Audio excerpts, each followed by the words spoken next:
first two programs, You and Your Health, is a faith-based health education program, which is centered around the 9 dimensions of wellness, which includes occupational health, physical, emotional, mental, and spirituality as well.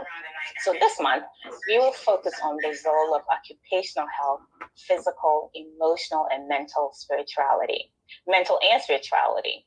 The goal is to develop a culturally structured health program that addresses our members' needs in hopes of improving the overall health outcome of our congregation. So, Dr. Eddie, we can get started. Let's say hello to our sister Mabel. Hello. Hi, Sister Mabel. Hello, Sister Erica. Mrs. Yankee. Hi. Happy New Year. New Year to you both, and thank you for having me. Thank you for accepting our invitation to our program. As we've discussed in our private conversation, I think people may not necessarily know what occupational therapy is or what it encompasses, and sometimes it's difficult to differentiate between occupational health and safety or even social work.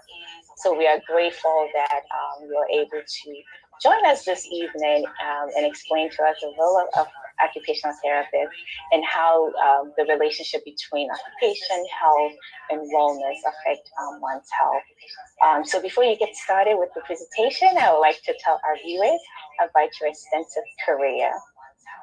So Mrs. Mabel Yankee is a licensed occupational therapist with over 14 years experience as a healthcare provider. Her passion in healthcare started in UK, working as a drug treatment manager in outpatient and within the criminal justice system with those facing addiction and mental illness.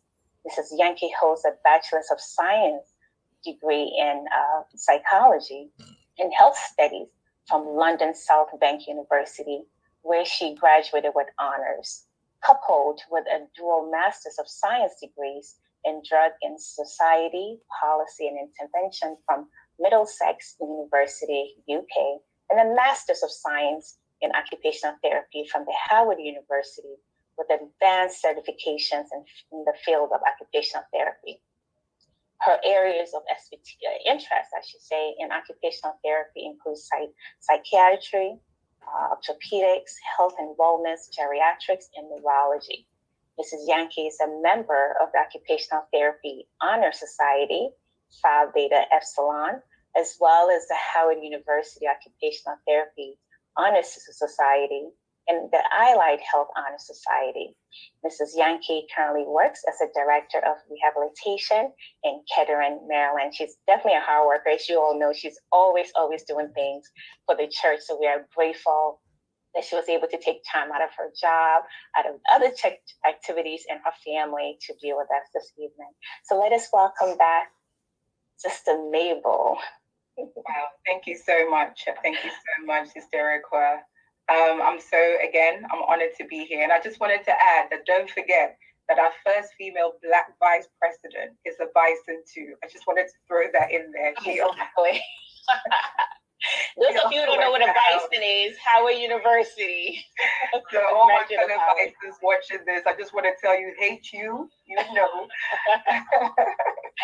That's good. So if you're ready to get started, we can have Dr. Eddie project your slides and then you can move forward. Dr. Eddie, are you ready? You should be coming on its own. Okay. He didn't disappear on us. And then we can keep going. Okay. All right. Okay, so maybe we can get started whenever you are ready. Wonderful. So hi to all our viewers joining us at home, wherever you are. Thank you for being here this evening. One of the things that I'm absolutely passionate about is whenever I get an opportunity to discuss what occupational therapists do, because there is a lot of confusion, especially when you go to hospitals or any other kind of healthcare center when they talk about, oh, your loved one is going to receive therapy. The first thing that usually comes in everybody's mind is they're going to get physical therapy. They lump OT and speech, they lump us all in one big porridge pot. But we are very different. We all do different things. However, when we all come together as a therapy team, we help provide a wonderful service to our patients out there. So exactly what is occupational therapy? And there's a lot of definitions out there. Just to let you know, Occupational Therapy Association is something that you can always access. You can go online, read more about what we do in your spare time. You could see all the different kind of services we provide to loved ones as well. Just because I know this program is just 1 hour, but for your future, you could always do that as well. And you ready for the next slide so Eddie can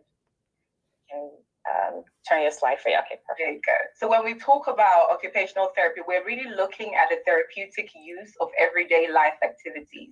We call these things occupation. So occupation for us isn't a job title or a job role that you perform.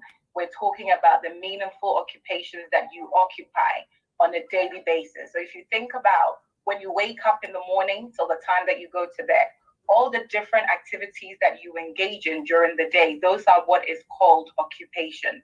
And we do this, we make it a therapeutic use to help people, whether they're individuals or group, for the main purpose of enhancing or enabling participation in their daily roles, their daily habits and routines in home, school, workplace, community, or any other setting. So OT services are usually provided for habilitation, rehabilitation, and promotion of health and wellness for our patients or clients who may have a disability or non-disability related needs. So disability isn't just a sense of physical disability, just to let you know. It can also talk about emotional, mental, anything that stops you from basically living out these daily occupations. It's seen as a disability. So we treat people across the lifespan. So we aren't just focusing on pediatrics from a young age to geriatrics in your older age. We're treating across the whole lifespan. So from cradle to grave, you want to think of it in that sense. OT practitioners, again, we work with people of all ages so that we can make sure that they live their life to the fullest. And that is the motto that we have as OTs, is living your life to the fullest. Because we don't believe that anybody life needs to stop just because of an injury, illness, or a disability. We want to promote your life. We want to make your life enjoyable to live despite your limitations. We want to be able to retrain and teach people to still perform your daily activities, regardless of whatever situations that they find themselves in. One of the things that, and I know you touched on this, Isteriqua, when you were talking about the 8 dimensions of wellness. I love OT so much because we look at the person from a holistic point of view. So we're not just treating the person as whatever illness they're presenting with, but we're looking at the individual, every aspect of their living. You know, what makes you you? What makes you want to function in your everyday life? And we do this through what we call the OT process. So from the time that we have contact with you, the evaluations that we perform, we've got different parts of the evaluations that will look at different client factors, things that are important to you, spirituality, other things that all embody who you are as a patient or as a client that's coming to us. Next slide, please. Okay, so this is basically just repeating what I said. We believe in living your life to the fullest. So again, occupations do not refer to jobs.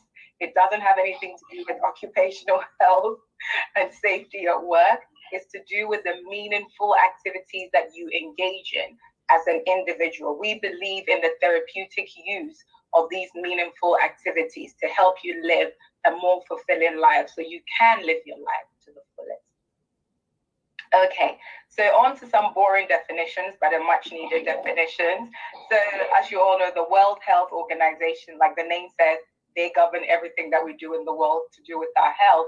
They basically define health as a state of complete physical, mental, and social well-being. So it's not just the mere absence of disease or infirmity. And this definition is beautiful because, again, it's looking at the individual from a holistic point of view. It's not just saying that you're only healthy when you don't have a cold or when you haven't been diagnosed with diabetes. It's looking at all these different aspects of what makes you and I a healthy person. Again, they go on to define wellness as also being a state of complete physical, mental, and social well-being. So as we can see, it's linked into health and wellness are going together in terms of the definition that they're presenting. Another thing that I wanted to point out is, so each year the AOTO likes to give out its vision statement and what we as occupational therapy practitioners want to be focusing on, and new exciting areas depending on what's going on in the world. So as we all know, disease prevention, preventative medicine, it's a very big thing now. It's a very big thing because the government realized that the more you're able to prevent disease, it ultimately costs less to actually treat someone who's been diagnosed with a particular condition.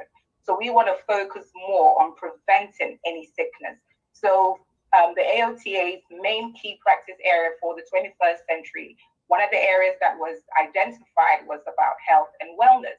And the factors that will basically drive an increase in need for wellness-related services are based on the accumulating body of scientific evidence that shows that an individual's health is directly related to the physical as well as emotional well-being. So one of the recurring things we're getting from all these definitions is that health and wellness equals to your overall health. It's not just the absence of disease. It's you not taking good care of your body to start with, and we're going to get a little bit more into that. All this equates to what it means for you to be a healthy individual. So this is a big aspect for we as occupational therapy clinicians. Our aim for the 21st century is this big practice area of health and wellness. The Global Wellness Institute as well, which some of you may also be familiar with, also gives us a definition of wellness. They define wellness as active pursuit of activities, choices, and lifestyle that lead to a state of holistic health. So this goes in a step further. It actually gives you an idea of the things that involve you being healthy. So it's talking about engagement in meaningful activities, which we OTs like because we believe in the therapeutic use of activities. Talks about lifestyle choices, which we OTs love again because we love health promotion. We want you to make good, healthy choices so you can be healthy. And we also look at an individual from a holistic point of view during our patient evaluations. So some of the factors that definitely will increase the need for services in this area, we know that we have a big aging population and they're living longer, So the longer that they live in, especially in the setting that I'm working in, we really want to promote health and wellness to them. We want to make sure that they still, even in their old age, they still living a healthy life. They're adopting healthy lifestyle choices and making healthy decisions too. Because often you find that with the geriatric population, the thinking is, oh, I've lived my life. So what if I'm still smoking? I've done everything that I want to do. Why are you bothering me right now? But if you remember what I said, we work throughout the lifespan. So we don't believe that just because you are an elderly person, being healthy is no longer an option to you. We want to make sure that even in your old age, you are still making healthy choices because being healthy is a commitment. It doesn't just end when you get into your late adult life. Next, please. So wellness and occupational therapy. What is the link? And I think the definitions that we've spoken about already tells us the nice relationship that these two have already. So for wellness for OT is basically derived from the concept, as we've discussed, that health and illness are basically inconsistent conditions, both of which may reflect the total condition of an individual at any point in time. So the human body carries a lot of bacteria, as we know, as well as viruses. Most of them are non-cancerous. So until something different suddenly triggers it off, and then suddenly we see a disease emerging in the body. So these cofactors are other things like stress, poor nutrition, physical inactivity. So that means lack of exercise, just sitting at home watching TV 24 hours, or just sleeping all day long and not wanting to engage in anything that helps you, among which we know are related to personal habits and also lifestyle. And I just want to stress the word lifestyle because a lot of lifestyle are choices that we make.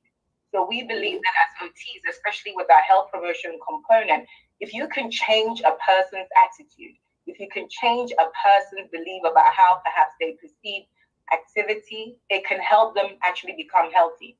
Because these are cognitive behavioral techniques that we use in some of our mental health and psych settings as well. We really believe that change of attitude can also lead to someone adopting healthier lifestyles. So I have a question about that. Go ahead. So would you say that individuals recognize their own behaviors and become aware of it when you're working with a client, which prompts them to change their attitudes or their behavior or their activities, or do you as an occupational therapist have to bring it to their attention? So I would say we do a bit of both, Sister Belega, in the sense that, again, when we're working with a patient, I'll just use a very typical case, maybe a patient that we know has poor functional endurance because they've been smoking for so long.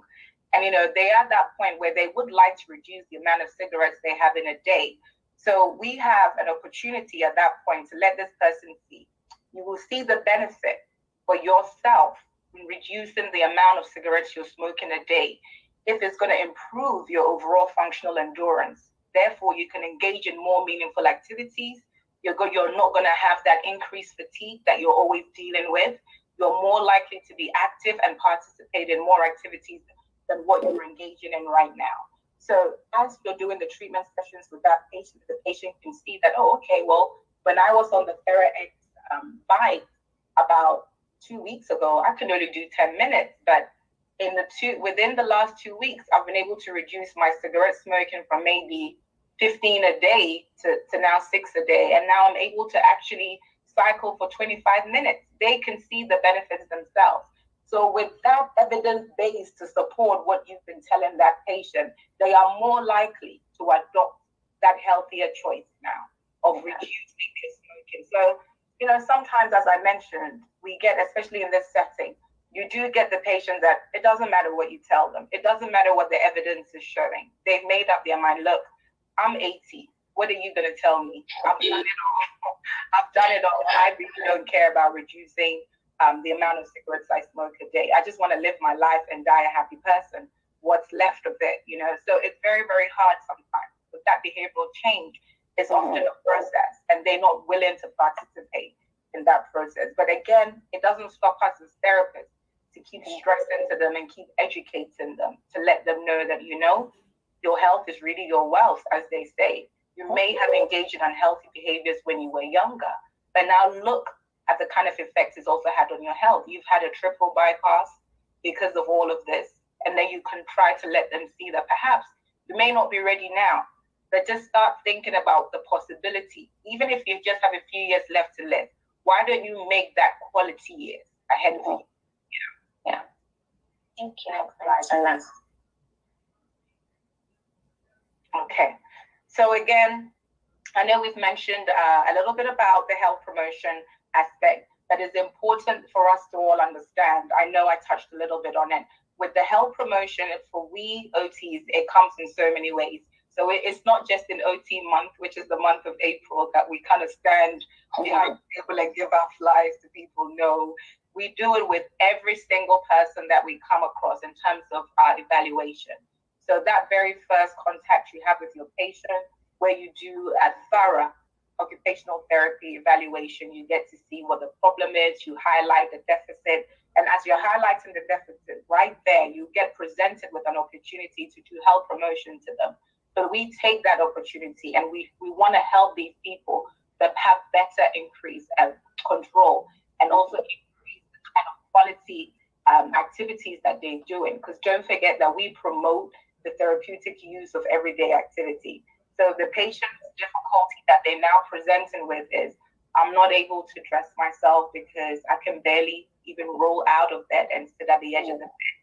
We then speak to that patient like, okay, perhaps this particular life choice that you've made that hasn't been so healthy for you, you may want to look at that as we start your occupational therapy treatment plan. Perhaps you want to reduce your drinking that you're doing. It will give you more energy. You can find other ways to still relax and enjoy yourself. It doesn't have to be always alcohol. It could be something else that you're doing. So presenting alternatives, healthier alternatives to the patient is something that we really want to encourage the patient at every step of the OT process, and mainly in that first contact, so that they also have it in their mind that is part of their overall treatment plan to address some unhealthy habits as well. So to add on to that, so again, the World Health Organization had mentioned that health promotion is not just the responsibility of the health sector, but it goes beyond healthy lifestyles to well-being. And discuss that as well. When you talk about health promotion, you definitely just don't want to look at, oh, well, I'm not going to do anything about my lifestyle. I'm going to go to my annual checkup until my PCP tells me my cholesterol is through the roof. And then suddenly I feel overwhelmed because I'm presented with so many things and I may not want to do it because it just seems too much. We all have a responsibility to ourselves because, as I mentioned on a different forum, what use is it having all these wonderful goals about your life, wanting to do this, achieve this, when you can't even get out of bed because the lifestyle choices that you're making isn't doing justice to your body. You are living in a state of unhealthiness and you need to do something about that. So that's something that we need to think on a daily basis, not just when we go to see our PCPs and they bring certain things to our attention. We should master. It's part of self-management. You should be able to master your own health, how you regulate yourself, how the things you put in your body. Is it good for me? Is this bad for me? Is this sugar that I'm eating? Should I really be eating this much sugar? If I am eating this much sugar, is there something wrong with me? Perhaps I need to get it checked out. So these are questions that we need to be asking ourselves on a daily basis. So just to let you all know, the U.S. Department of Health and Human Services had identified the importance of health promotion and disease prevention too. They had the Healthy People 2020 initiative, which identified 4 goals. One was to attain high quality, longer lives. And we're seeing that definitely with our geriatric population. They're living longer because of medicine and also because the lifestyle choices that they've made. They've adopted health younger, so they're definitely living longer. They also wanted to see people achieve health equities, eliminate disparities, which we all know being healthcare professional is a big thing. It's definitely a big thing. Let's not be ignorant of the fact that health inequalities doesn't exist. It exists. Things that somebody that has a different zip code has access to may not be somebody's reality in a poor area. It's just a fact that we have to address that. And also, they wanted to bring to the attention our ability to create social and physical environment that will promote good health for all. I think those two, that number 2 and number 3 in a way are linked, because again, if I can't afford, a good place to live, I'm going to be living in the ghetto, and my environment is not really going to be anything that is fostering good health for me. My social surroundings may be anything apart from a healthy surrounding. So these things also go hand in hand with a lot of the socioeconomic inequalities that we witness here in America. And lastly, they wanted to promote quality of life, health development, and healthy behaviors across all lifespan. So this is perfect because, it supports and is in parallel with what what we believe, that, engagement throughout the lifespan, supporting meaningful occupation, promoting good health across all lifespans, and hopefully people will make the right decisions and also master their own lives as well. Therefore, reducing the amount of people that we're seeing day in and day out with the same sickness. It's like a revolving door, the same thing that you see. And you already know that some of these patients that you're seeing coming in and out, so perhaps some of these 4 areas that are highlighted is what they face in number 3, and number 2 is probably their reality. That's what they're seeing. Hence why you're not seeing any changes in their improvement. So I have a question. You touched upon OT encompassing all lifespan. And so I'm wondering, with the geriatric patients or clients who have chronic pain and, taking pain medicines and things like that, like how does OT help them in developing a program that promotes self-management approach towards performing their activities of daily living? How was that incorporated? So one of the things that I'm glad you asked that question, because chronic pain is a big thing. It's a big factor too as to whether a patient is going to tell you, I'm going to do therapy with you today, or I'm not going to do therapy with you today. The main answer that you usually hear is like, well, why don't you want to do therapy today? I'm having pain, or I'm in pain. We can speak to the nurse. The nurse could tell us, oh, we just gave him pain medication like 40 minutes ago. It should have kicked in by now. But then you read their chart, you find out, wow, they've had this chronic pain for actually a very long time. It's something that they're dealing with. So again, during that first stage of the OT process, which is the evaluation and assessment, hopefully this would have come up already. So you have this as one of the goals. in your treatment plan for that patient. You may want to reduce if they came in with a pain level of, I don't know, 8/10. At least by the time that they leave, you want them to reduce that to a realistic 4 or 3/10, you know? And some of the interventions that we provide for that is non-invasive. Let me talk about the non-invasive ones first. Okay. We have things like visualization techniques, which we would tell the patient, try to imagine like a very peaceful surrounding that you find yourself in at this particular time. What do you associate with no pain? What do you think about when you see yourself not having pain? So you offer different scenarios that would almost intentionally distract their thought process on focusing on the pain. So these visualization techniques are there to distract them. And then we also have meditation. We also do meditation. We also do yoga. We also do Tai Chi, occupational therapy. These are some of the emerging areas in health and wellness that OTs are also doing. These all help, especially the Tai Chi and the yoga help greatly with the geriatric population, because they found that especially people that are having chronic pain because of joint stiffness, arthritis, these are the things that we see mostly with this kind of geriatric population. So we want to encourage them to engage in activities that promote joint mobility, that reduces overall body stiffness. So the more you're engaging in these activities, the better that pain is being managed. And unfortunately, with a lot of joint issues, the very thing that the joint needs is the very thing that people don't want to do, which is the exercise. Which is the exercise and the movement, because patients will tell you, oh, no, I don't want to do that. It's going to irritate my pain. And then you tell them that, just like with muscle, it has memory. You have to train. You have to train your body to be able to tolerate that. Lack of activity will obviously promote more stiffness. So the more you engage in these activities, it increases that joint mobility and it reduces the stiffness, which leads to the pain that you're probably experiencing. Other techniques that we have for pain management are things that we call physical agent modalities, which is a little bit more involving. Those are things like heat, cold, cryotherapy. We also do acupuncture for those that have the advanced certifications in that. We also do e-stem and ultrasound. That's also another qualification that we have to get as therapists if you want to practice that.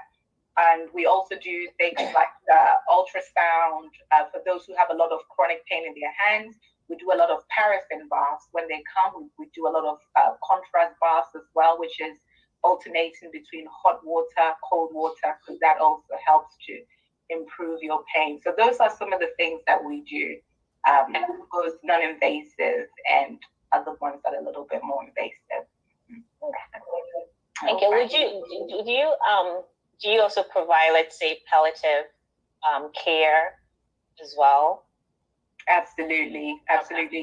We do that. Once again, OTs, we work across the whole lifespan, so from cradle to grave.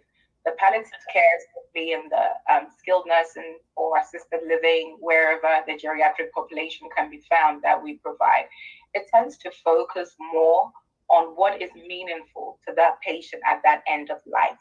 So it's not so much as, it's a little bit different compared to someone who is at an end of life stage. So with that, we're really asking the patient, if they're able to verbalize their needs, that is, what would you like to do? They could just say that, well, I would want my room changed in a particular way. Perhaps I want this moved here.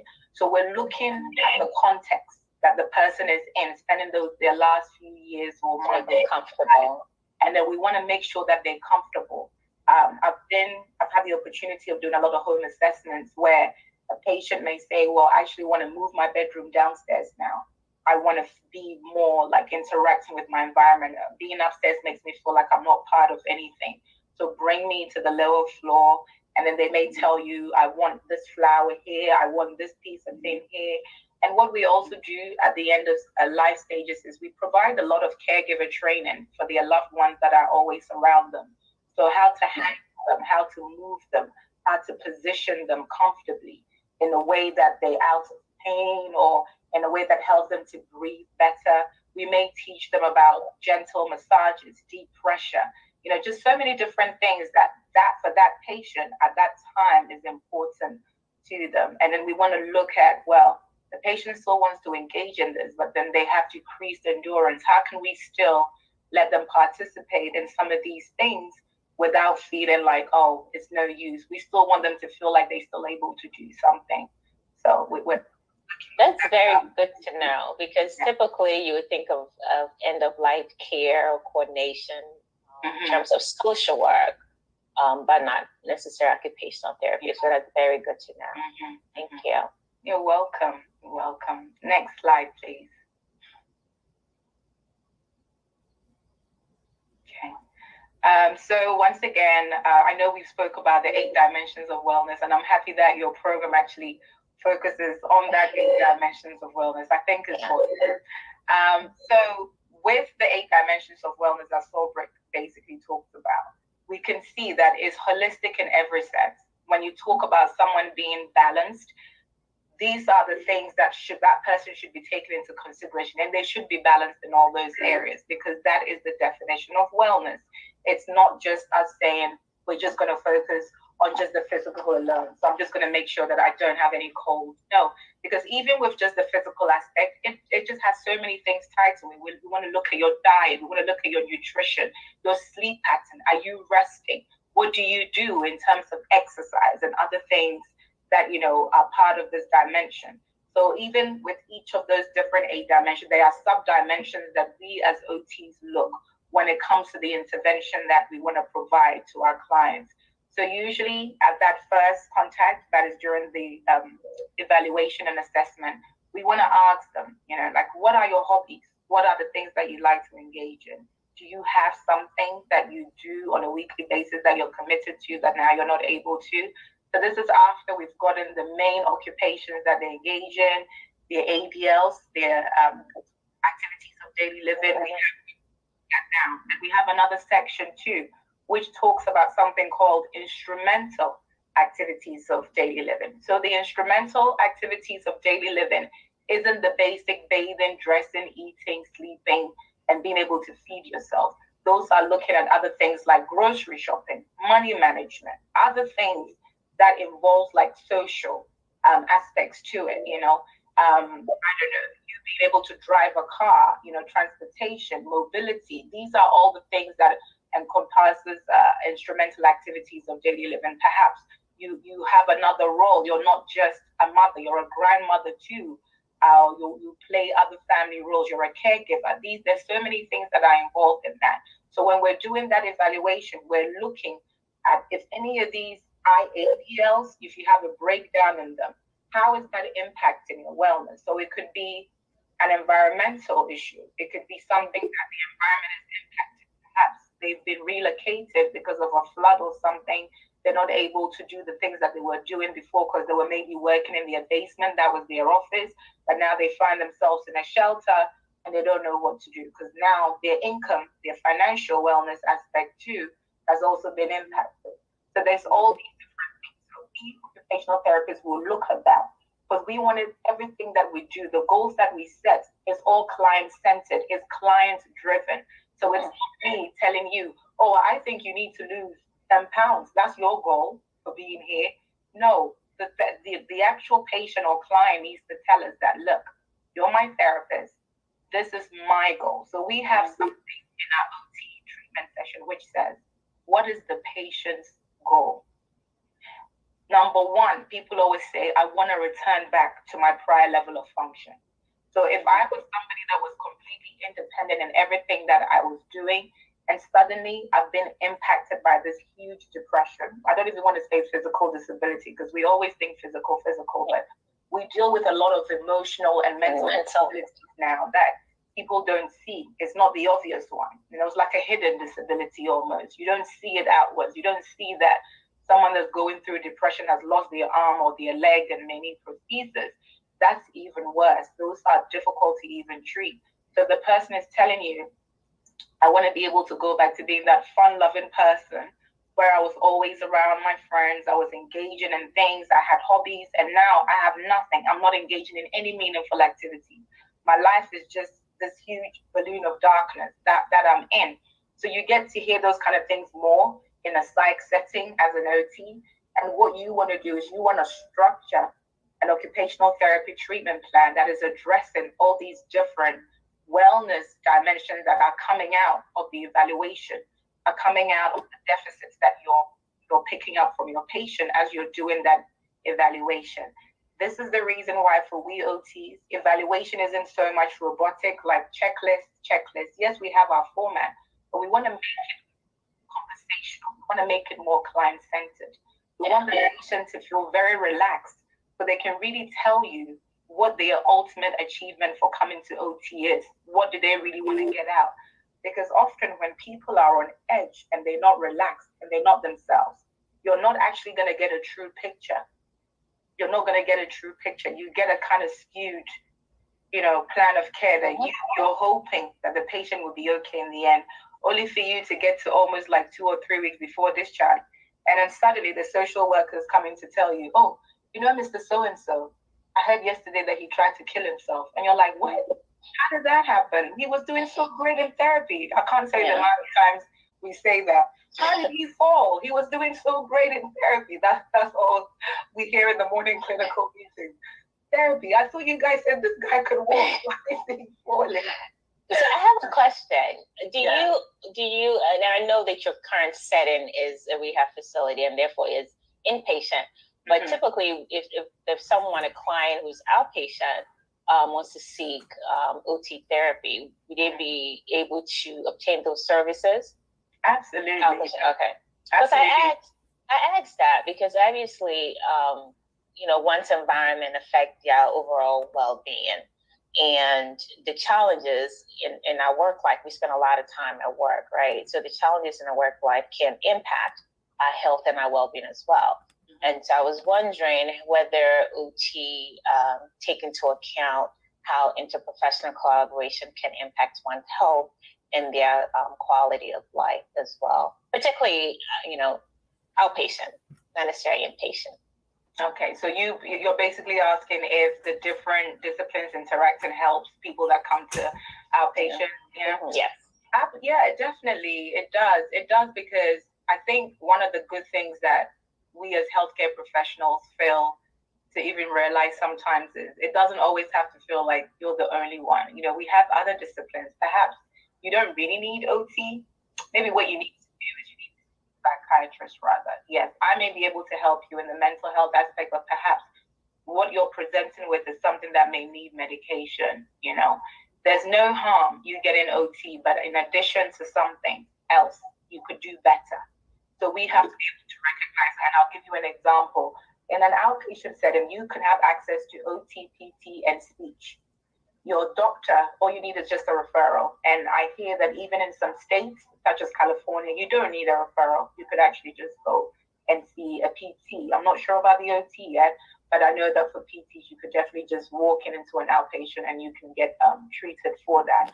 One of the things, once again, when we're doing evaluations in whatever setting, you have to be able to listen. Active listening is very, very important. So this is why I say the OT process, that first process of evaluation shouldn't be robotic. You should be having a conversation. It should be the getting to know, the establishing of the therapist and patient relationship. That's what you should be focusing on. So if you're hearing your patient make the statement like, oh, things got so bad last month that I actually thought about taking my life. That shouldn't be you saying, oh, is that right? Okay. That should just let you stop what you're doing right away and kind of find out more into it. Now, depending on what setting you're in, just to let you know how serious we take emotional well-being. OTs also perform another assessment here in addition to the evaluation that we do called the PHQ-9 scale. And some of the healthcare practitioners may be familiar with that scale. It's a depression scale and it measures depression. So the whole aim is you do it together with your evaluation. You talk more. So no one needs to tell you when you're doing the patient's chart review, you see that the patient is on an antidepressant. You obviously know that this patient has been diagnosed with depression in the past. So your focus as a clinician, you shouldn't go in wanting to know, well, are you still feeling depressed? They're clearly still on the medication. They haven't gotten off yet. So you need to have that kind of clinical reasoning where you can ask that patient at that particular time, how are you progressing in managing your depression symptoms? how is it going for you? Do you think that the medication that you're on is helping your symptoms? And if not, you have to let that patient know that, okay, now that you've reported this to me, and because we care about your overall well-being, I'm going to let the social worker know so she can put in a psych consult for you. Okay, so that's the kind of approach that we take. We definitely recognize that there's a lot of other professionals that are in play when it comes to us providing quality of care. It's not just PT, OT, and speech. It's the other disciplines we work hand in hand with, the social worker, the geriatric psychiatrist, if it's an outpatient setting, all those three disciplines, plus the psychiatrist who may be coming in maybe twice a week, depending on whatever referrals that he's had. But we really want to recognize the things that patients are saying and, seek the help of other disciplines too, who may be in a position to provide better treatment for them. So how would you incorporate spirituality into the client's care? Okay. So for we occupational therapists, spirituality was actually added to our OT framework, which is our scope of practice that we work in. It was added in 2008, I believe, and it's seen as a client factor. So since it's a client factor, that means it's something that we are going to discuss with our patient as we're doing the evaluation. So if you, Eric, while you're telling me at the time of evaluation that, oh, I'm a Christian and, praying is very, very important for me, because research definitely shows that spirituality, healing, and disease prevention is linked. It's part of the whole that wellness dimension is very, very important. Most people who have a belief in something higher than themselves tend to do better when it comes to managing their disease, their condition. They feel like they have an outlet. They feel like they are not dealing with things by themselves. And they're actually seen as more likely to recover because they're praying more to their God. They're believing for healing. They're trusting for healing. And this is part and core of who they are. It's part of the identity, how they identify themselves. And also, most importantly, that prayer that they're telling you they're engaging, that's a meaningful occupation to them. That's something that they do. So you definitely want to recognize that and add that to their plan of care, that you as a therapist recognize that that is a very important client factor for them. And therefore, you've included it in their plan of care, all part of the holistic approach that we like to take in the terms of providing a plan of care that addresses the patient's every need. Yeah, I think based on our discussion, it sounds as if for children in particular, that occupational therapy services are services that can help them gain independence, right? So not necessarily social work, or obviously not physical therapy, and I'm not even sure what other disciplines besides counseling will help them. So in terms of children, I read something about sensory social groups, how the therapists use sensory social groups to help pediatric patients gain independence. Do you mind sharing a little bit about that? I'm not quite sure what services that provides. Okay, so most children who have sensory processing disorders, and I'm really happy that we're actually talking about sensory processing disorders, especially for the pediatric population. I say that because we as people of color, put it that way, and especially people who have our heritage and roots in Africa, there's a lot of things when it comes to childhood development that we like to brush under the carpet because we don't want our child to be labeled. But early prevention, early intervention for children, it's very, very, very important. Like, I can't stress it with the number of varies to add to that sentence, but it's extremely important because the earlier you seek early intervention from any child who may be having sensory processing disorder, or who may be autistic, or who may have other things going on the spectrum, the better for that child to be included in a regular class, if you like to call it that way, or to be included in a class that doesn't have any children who present with any kind of spectrum disorders. Sensory processing disorder may mean seen in children manifesting in kids. See them, kids that are growing up, sometimes they don't like the feel of a particular fabric. They don't want to put on this particular clothes. The way it feels on their skin makes them feel kind of way. They don't like people touching them. They're very sensitive to certain things. or they don't want to be in a place where there's too much noise. They get very upset, or they see too much bright lights. They have a complete meltdown, or they find themselves in a situation that is overstimulating them. So what occupational therapists and a lot of treatments out there will tell you that for most of the treatment for kids who have sensory processing disorders, let them see a physical occupational therapist. PTs, don't even think about stealing that from us. But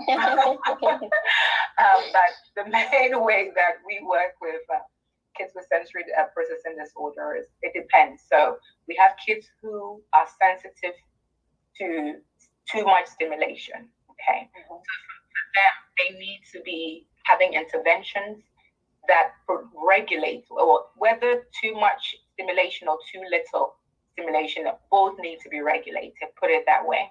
So for a child who likes getting a lot of stimulation, you want to make sure that the treatment interventions that you're providing for that child, jumping in a big ball, balloons and all of that, swinging, the kind of the sensory diet for them is basically their plan of care. We call them sensory diets.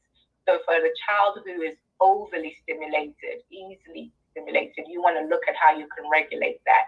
Perhaps put in interventions where they are not easily triggered when they get a particular sensation or someone touching them. They don't kind of start pulling away or start screaming because it makes them feel so uncomfortable. So we use different equipment.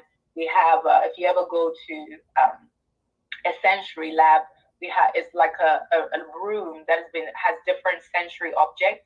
So we've got ones to kind of regulate the person who easily gets stimulated. So you see it's more softer, it's more gentle, the lights are dim over there. You kind of see the kind of light you would see on a roof, maybe stars, something to soothe them, because the whole thing is about soothing, because they're easily, stimulated. So you want to regulate that by different soothing interventions.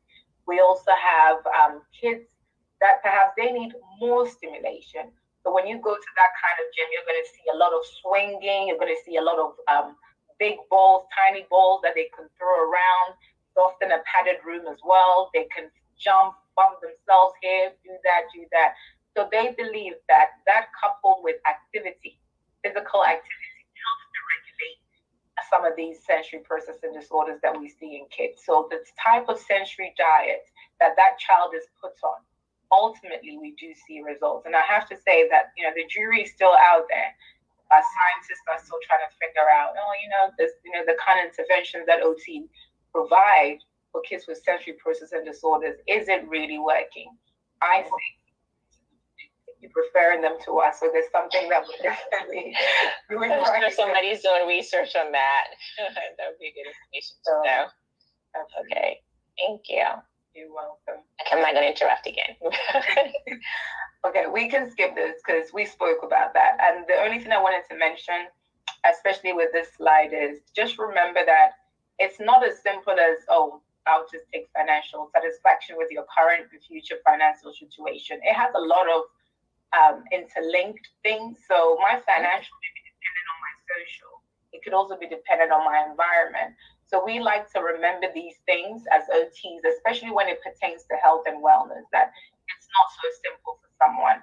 Working in a psych unit, if a person's aim is, I want to be able to find a good job, definitely finding a good job, that's occupational satisfaction, is going to improve that dimension of financial wellness for them. It may even impact the environmental wellness. So we believe that it's interlinked. These dimensions of wellness is interlinked, just like the holistic approach that we provide to our patients. We believe that one thing will affect the other. That is the reason why when we are doing our evaluations, we want to look completely at everything that this patient is telling us. How is this impacting you? How is this, helping you or limiting you? Because at the end of the day, if the patient is ready to go home from rehab and suddenly they're saying that there's nobody at home with me, I can't cope, I think I need some help when I go home, how are they going to be able to do that? So that's something that is going to affect them, the environment. They don't have the support. They don't have a network of loved ones who may need them. Yes, that patient may be going home with independence and everything they do, but they may need intermittent supervision for safety reasons or another. If we're not able to identify someone that's going to help that patient do that, is going to definitely be something that may impact what we may consider a safe discharge for that patient. Next slide, please. Okay. So these are just some of the different ways we OTs work in this area of health promotion. So you've all heard of workplace injury and prevention. We do something called work hardness as well. So most of the people that do have injuries will come to OT and PT to get strength, mainly the factory workers who may use a particular machine. So before they could go back to work, the employer may want to say, are they able to now lift 40 pounds? Because that's a requirement of their job. While they're in therapy, part of their treatment plan is thera exercises, and some of these thera exercises may include being able to handle a lot of weight up until they get to that required weight of 40 pounds that is needed for them to get to work. We also like to go into workplaces, corporate offices, and talk about employee wellness programs, which is one of my favorite things as well I like to talk about, because there's so many ways to promote employee wellness, especially during this time of COVID when healthcare workers are absolutely burned out in every area. We need to really think about our own health and wellness.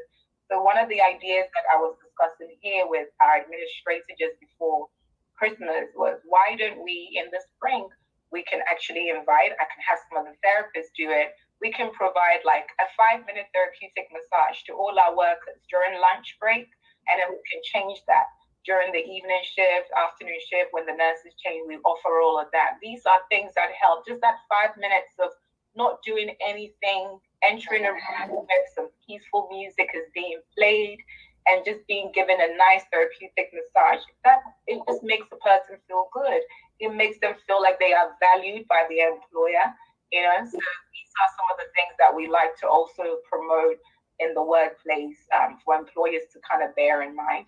And definitely, research shows that employers that have a good wellness program are more likely to have workers that want to stay, who don't quit, who are very committed, less call out, less sick days, the whole thing. So the more you invest in your workers, they give you good return back. We also provide economic assessments as well. This is also another specialized assessments that OTs do. We go into offices or we go to workplaces. We look at what we call workplace redesign. How can we design this person's workstation so they can stop complaining about wrist pain or eye pain or shoulder pain, or perhaps pain with their trunk because they're constantly moving from this side to that side, even though things are not in the right place, they need to be. Hence the reason why they're having that pain. So that's one of the areas that we also work, because we want to decrease all this unnecessary repetitive motion that we subconsciously do without even realizing. And hopefully we want to do it before it gets to a point where someone is calling out sick because now they have chronic back pain because of poor seating, their height of their chair is not properly adjusted, the dimension of their eye is not in parallel with their laptop, so on and so forth. So that's one of the things that OTs we do as well. Those workstations are very expensive, so most companies will not approve it without having that assessment done and signed. Yeah. Again, usually when we do the wellness programs, go into the corporate offices and discuss it with the workers, we let them know that, this is something that is expensive. But if you think about the long-term savings that you would have provided to your company, because somebody hasn't called us, someone isn't suing you for something, and you have an efficient workforce, it doesn't need to get to the point, as I mentioned earlier, where somebody is complaining that, well, I've worked for 5 years sitting in the same position, the same chair. I've been telling you that my back, and nothing was done about it. Often, once we do our evaluations with the ergonomic assessments, if we identify, because these are trained occupational therapists, so we know our anatomy and physiology very well. If we identify a serious anatomical problem with that, we will let them go see their primary care physician to get a slip, maybe for further assessment. And then from there, with that support of the slip and the recommendations for new software, a new chair, and new desk space, the company honestly cannot deny that. Okay. Sorry, my Siri picked up my voice. Okay. One of the other things too that occupational therapy practitioners we like to look at is basically the person's areas of function to support optimal health. So what are the functions that the person plays? What are the key roles that you're playing in your life? Because it could be that they are very demanding on you. It's taken a toll, you haven't really assessed that yet. So again, this goes back to that balance, that wellness balance. So yes, you may be a very busy person, but what time do you take for rest and sleep? You can't work 16 hours and only sleep for 4 hours. It doesn't work that way. The same expectation that you would have for your car is exactly what you should also be expecting for your body. You even park your car, it rests, it sleeps, but then you don't do the same for yourself. You take your car for oil changes, but then you can't even remember the last time you went for your annual. So these are some of the things that we definitely want to make sure that all aspects of a person's life and areas of function is to support optimum health. Let me ask Dr. Eddie whether we have any questions for you besides me asking the questions because of time. Yes. Do you have any questions, Mr. Mabel? You guys are having a fantastic conversation. Do you have any questions for her, or she should go ahead? I think she should go ahead. Okay. At the end. Okay. How many slides do I have left, please, Eddie? Just two. One is a reference slide, and the other one is. So we just have one. That's awesome. That's good for time. That's good. Okay. So, thank you, Eddie. All right. So the last thing that I wanted to just basically summarize, I think by now at least you would have a basic understanding of what OTs do. So we don't help you find a job. However, even though I say that, if you find an OT who's working in like an outpatient setting or who works in a drug and alcohol detox unit, these are some of the things that the OTs there will do. So it depends on what setting. But when you hear occupational therapist, it's not someone that helps you to find work. No. The occupation that we're talking about is the meaningful activities that you engage in on a day in and day out basis. So just remember, my dear viewers that are listening to us, the path to health and well-being is linked. It's linked to participating in daily occupations, okay? Occupational therapy practitioners like myself, we want to look at you in every area of your functional, anything that you do, anything that you deem as important. We also see that as playing a role in you living up to an optimum health and having that top-notch health that we want you to do. So it's not just the absence of a disease, it's the other factors in that wellness dimension that play a role in helping you to achieve your overall health and wellness, okay? And we always believe in promoting a client-centered approach for you to be able to perform these daily occupations or therapeutic activities, and also helping in the adoption of healthy habits. Because really, we're as healthy as the lifestyle choices we make. We are as healthy as, yes. So the healthy habits and the routines, these are the things that occupational therapy practitioners, we want to make sure we facilitate health across the whole lifespan. And these healthy choices should be done throughout the whole lifespan. So as I mentioned earlier, it doesn't stop just because we even now as an elderly person, we have young elderly, middle-aged elderly, and then we have old elderly. So there's even different levels of geriatric population now. And lastly, I just want to say that OTs, we love to focus on enabling our patients or our clients to maximize their capacity to participate in life activities that are important and meaningful to promoting your overall health and wellness. So it's not about us. It's always about you and what you see as important in living your life to the fullest. Thank you.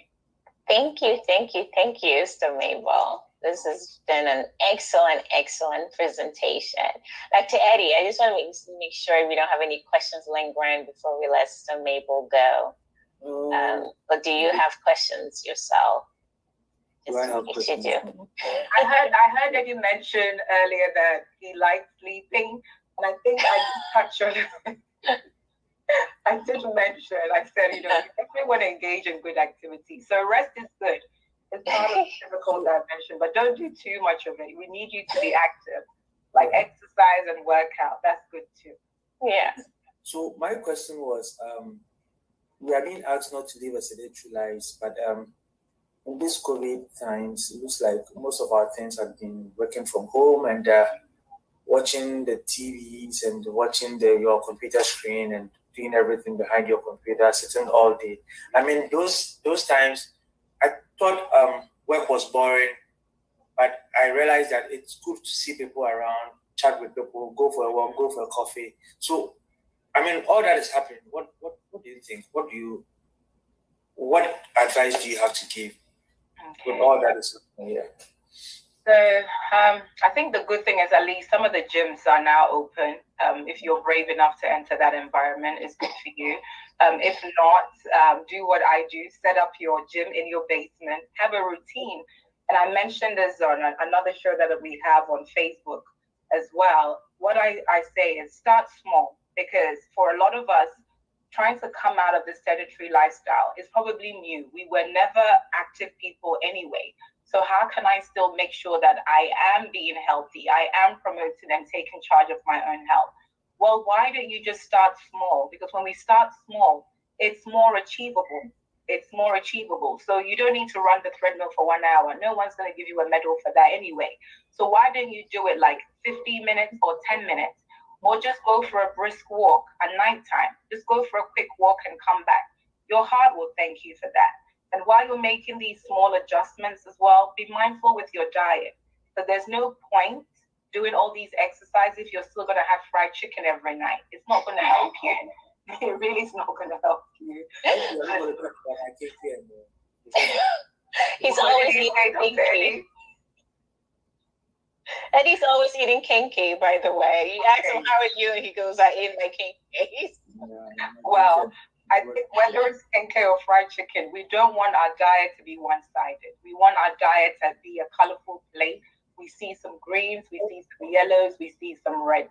We want a nice variety of color, because obviously eating too much. Dr. Eddie, I don't even need to preach to you about it. You're a doctor. You should know. Well, you should know. But you know what they say? Health workers are the worst people to do health promotion with. You see your doctor outside there smoking. That is true. Abusing medication.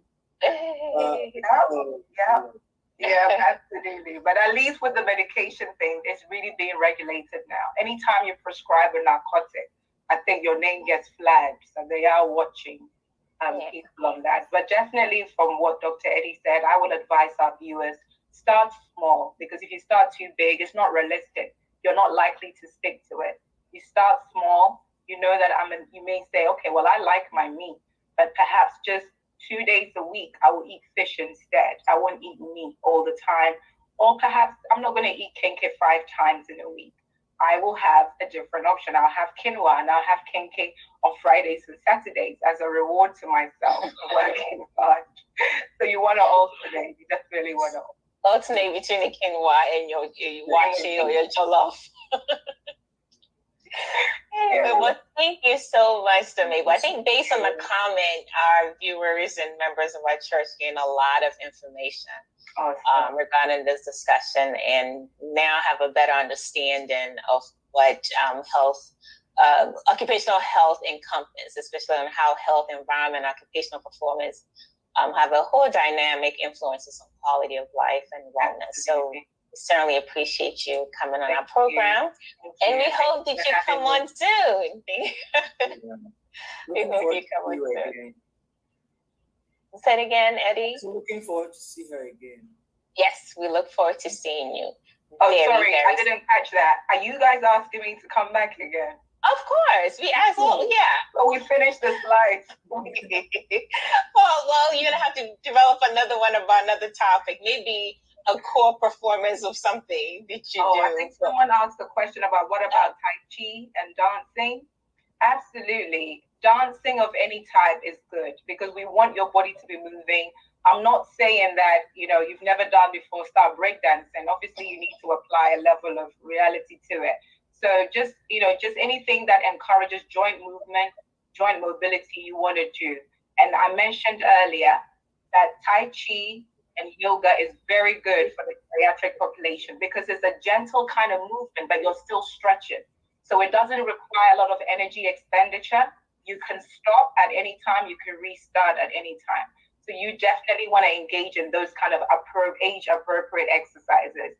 Obviously, for those who haven't exercised at all, I would say that please consult your physician, especially if you have a cardiac issue. Don't just get into it. Consult your physician and speak to your physician about what types of activity you can engage in. Okay. Well, thank you again, and thank you for staying at work to do this with us. We truly appreciate I'm usually here at this time, so thank you. Thank you for having me, guys. Likewise. Well, have a wonderful evening, and we look forward to having you soon. Okay. Have a good evening. Bye-bye. Bye-bye. All right. So, family, we hope this segment was informative as usual to you and your family. As always, please share the link with others so they too may benefit from our discussion. So Dr. Eddie and I will be back next week with our new guest, Mr. Michael Martin. I'm sure most of you viewers from our church know him, and he will be discussing fitness during the pandemic. As I indicated, this month is dedicated to wellness and health and wellness and spirituality and mental well-being. And so we'll also have another segment on acupuncture, and then next month in March we'll have a segment on mental health as well. So we look forward to you joining and tuning into the program. And if you have questions, please feel free to forward the questions to emcuandyourhealth@gmail.com. Again, that's emcuandyourhealth@gmail.com. We are waiting for questions. We do not get a lot of questions in our email inbox. So please do forward your comments, questions, and suggestions so we can make sure that the program is productive for you all as viewers. Please also remember to stay safe. We are still in a pandemic. Make sure you wear your mask, wash your hands, and social distance. And so we look forward to seeing you on the 16th with Mr. Martin. Have a wonderful evening. Thank you. Bye-bye.